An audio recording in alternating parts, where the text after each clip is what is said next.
retail sector has received some negative publicity in recent years, particularly in light of the various COVID-related lockdowns.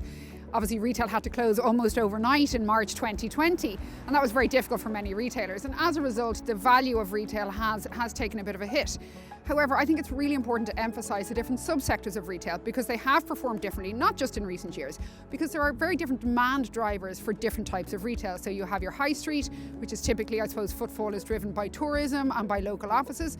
You have your local shopping centres, and then you have retail parks. So retail parks have been the outperforming subsector of retail in the last couple of years, particularly since COVID. But I suppose we invested in retail parks long before COVID, and there was a very good reason for that. Retail parks are typically defensive to online retail or online shopping because the kind of things that you buy in retail parks you don't tend to buy online. I mean, for example, you're going to buy a couch in a retail park, you're going to want to sit on that. If you order that online, you can't test it before you buy it, similar to touching your carpet and buying your fresh plants in a DIY store. So that's why we invest into retail parks initially back in 2015, 2016.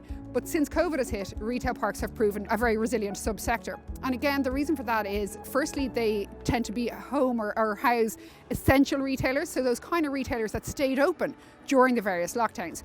But also, I suppose, they're very well laid out in terms of new social guidelines, in terms of social distancing, queuing systems, and also they have car parks so you can drive there and don't have to travel on public transport.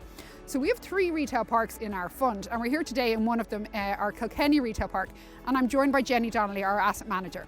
So Jenny, obviously we're here in Kilkenny retail park. Can you tell me a little bit about the location of this retail park and why location is important? Yeah, I suppose the location here is key, just on the outskirts of Kilkenny City and off the M9 motorway. It's obviously very easy accessible as well, with over 700 car park spaces. In terms of location and I suppose for a retail park, really what's key is the catchment, the surrounding area. So here, I suppose it's very densely populated in terms of residential developments. More so than ever, people are doing home improvements and DIY, so we can facilitate that here with our tenants in the means of, as you mentioned, your couches, your furnishings, your gardens, your electricals, so it ticks a lot of boxes, so location really is key.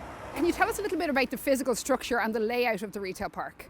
Yeah, so the park itself was constructed in 2004. It's the only purpose-built retail park in Kilkenny.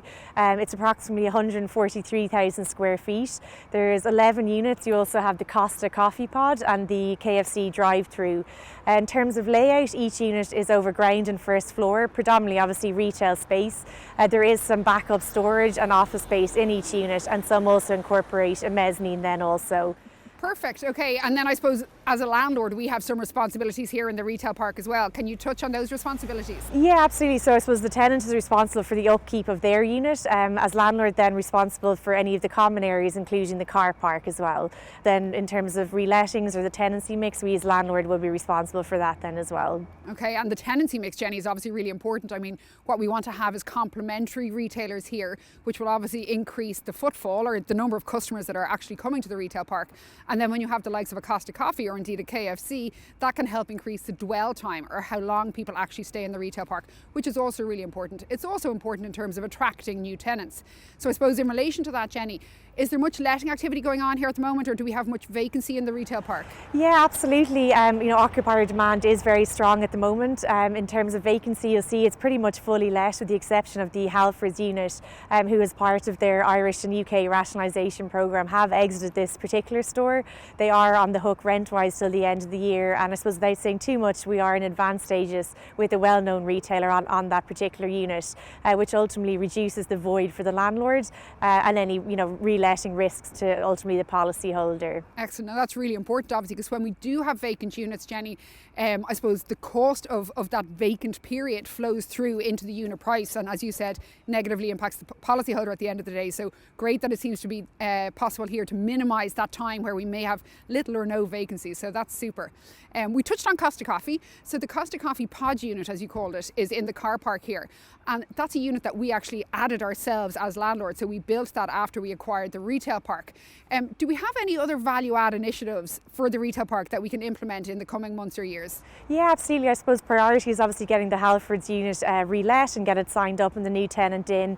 In terms of development, it's obviously ongoing in terms of our review of that. We're looking at potentially maybe putting building another retail unit in the park. As you mentioned, the coffee pod has proved very successful. There's a number of food and beverage operators looking for that kind of a pod type space, so that's something we're definitely looking into as well.